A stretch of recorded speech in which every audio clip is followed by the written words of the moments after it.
ہندوستان گئی تو ہمارے میزبان ہمیں بنگلور لے گئے. بنگلور میں ہم دیکھا، بہت اچھا لگا. پھر کسی نے کہا بھائی یہاں تو میسور بھی قریب ہے تو وہاں بھی چلے تو وہاں تو میں نے کہا بھائی وہاں تو چلیں، مجھے ٹیپو سلطان کا مزار دیکھنا ہے. ہم وہاں پہنچے تو وہ مزار ہی اتنا خوبصورت، سیدھا سادہ، بڑا اچھا. اور وہاں مزار میں سندل کی بڑی گھنی خوشبو.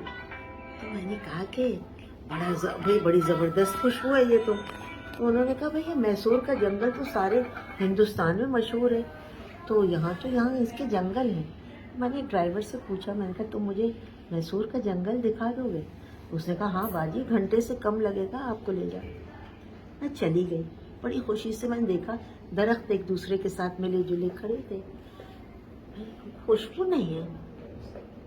میں نے دیکھا کہ ایک مالی سا بیٹھا ہوا ہے کہ اس کے ساتھ ایک جوان لڑکا ہے اور ایک بوڑھا آدمی ہے.